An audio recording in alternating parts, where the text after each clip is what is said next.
Hello everyone, আসসালামু আলাইকুম। আজকে আমি চলে এসেছি বগুড়ার রানা প্লাজাতে। সেই ভাইরাল দোকানটিতেই চলে এসেছি আমি, মিস্টার ডিআইওয়াই। মানুষের এত ভিড় হওয়ার আসল রহস্যটা দেখতে এসেছি এখানে আসলে কি আছে। ও মা, যে দেখি যেই লাউ সেই কুতু। মার্কেটে যা দাম এখানে ওই সেম দামে।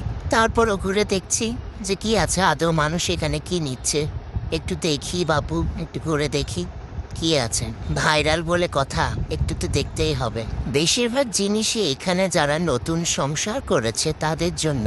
আমরা তো অবিবাহিত মানুষ, সেখানে আর কি করব। আমাদের তো আর নতুন সংসার নেই যে এখান থেকে নিয়ে একটু কেনাকাটা করব। তাই মুখটা বেজার করে ঘুরে চলে যাচ্ছি আরেক জায়গাতে। দেখি কোথায় আমাদের সাজগোজে জিনিস পাওয়া যায়।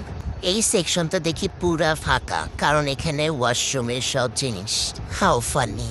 এটা ছিল মেয়েদের সেকশন। তারপরেও দেখি যে এখানে ভিড় ভালোই আছে, কিন্তু এই লোকটা কি করে এখানে। দুই বান্ধবী মিলে দেখছি মার্কেটের তুলনায় এখানে দাম কেমন আর মার্কেটে কেমন। প্রত্যেকটা জিনিসই সুন্দর ছিল।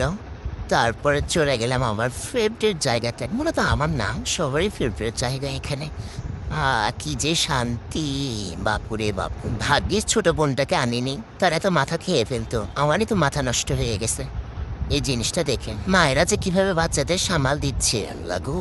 আমার তো এই সেকশন থেকে যেতে ইচ্ছা করছে না। ও বাবারে, ছেলেরা খালি দেখুছে। ঘুরছি দেখছি, পকেট তো আর টাকা নাই। লা লা লা লা লা। পেঙ্গুইনটা যে এত সুন্দর, বিশ খালি নাড়তেই মন চাচ্ছে। বান্ধবী আবার দেখাচ্ছি এটার নাম জানে কি। চলো দেখে আসি আরো সুন্দর সুন্দর মাথা নষ্ট করার মতো জিনিস। আহা, খালি নিবার মনে হচ্ছে। Doll house. বাচ্চারা দেখো দেখো, মায়েদের নিয়ে ঝটপট চলে এসো মিস্টার ডিআই। আমার এই ভিডিও দেখলে মায়েরা খালি গেলাবি কবি যে ইনশাআল্লাহ। আমার ছেলে ঘরে লোভ লাগাচ্ছে। সময় যে আর কাটে না। ও মা ও মা মা, এতক্ষণ এর আবার কাট। ও, এগুলা বলে পেট দেশ বিড়ালের। ভালো একটা দোকানটা, কুত্তা বিলাইয়ের জন্য জিনিস আছে। তারপর কি চিরুনি, নেল কাটার, কি লাগবে নিয়ে যাও। তারপর সাত মাথা হয়ে বাড়ি ফিরলাম। আমার ভিডিওটি যদি ভালো লাগে তাহলে লাইক আর ফলো দিও। আল্লাহ হাফেজ।